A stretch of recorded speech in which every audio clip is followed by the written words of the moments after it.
প্রিয় দর্শক, এই মুহূর্তে আমরা আছি হাতিয়া দ্বীপের খুব সুন্দর একটি পর্যটন কেন্দ্র, রহমত বাজার পর্যটন কেন্দ্র। এই মুহূর্তে আমরা সরাসরি চলে এসেছি। পরিবেশটা খুবই সুন্দর, বৃষ্টি ভেজা এই বিকেলবেলা আমরা এই মুহূর্তে রয়েছি হাতিয়া রহমত বাজার পর্যটন কেন্দ্র। মোটামুটি হাতিয়াতে নতুন একটা পর্যটন কেন্দ্র হিসেবে মানে অন্যান্যগুলোর তুলনায় মানে এই পর্যটন কেন্দ্রটা খুবই সুন্দর। আপনারা না আসলে দেখতে পারবেন না, মানে এই জায়গাটা এত সুন্দর। তো এখানে অনেকে ঘুরতে এসেছে এবং অনেক পোলাপাইন খেলাধুলা করার জন্য এসেছে, কারণ সামনে বিশাল মাঠ রয়েছে, এখানে খাওয়া দাওয়ার জন্য সুবিধা রয়েছে, এরপরে মসজিদ রয়েছে, পানির কল রয়েছে। তো দর্শক, এখানে দর্শনার্থী দিন দিন আসতেছে।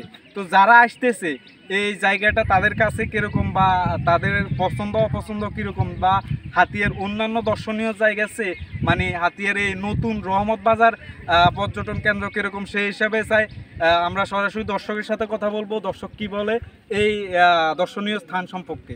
হ্যাঁ, আমাদের এই জায়গাটা অনেক সুন্দর লাগতেছে। আসি, মনটা অনেক ঘুরে গেছে। অনেক সুন্দর জায়গা, দেখার মতো জায়গা, অনেক অনেক অনেক সুন্দর জায়গা। এটা যদি না আসতাম কখনো এটা বুঝতে পারতাম না। অনেক সুন্দর জায়গা। আপনারা যারা দেখতেছেন সবাই আসবেন, দেখবেন আমাদের এই রহমতঘাট পর্যটন কেন্দ্র।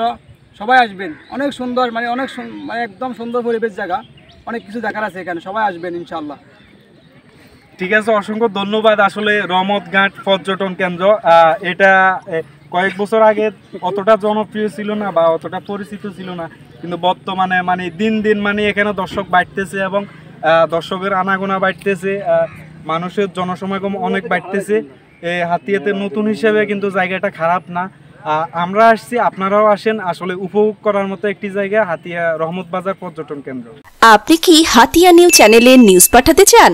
তাহলে এক্ষুনি আমাদের হোয়াটসঅ্যাপ নাম্বারে মেসেজ করুন 01830996504। হাতিয়া নিউ, সারা দেশের কথা সব সময়।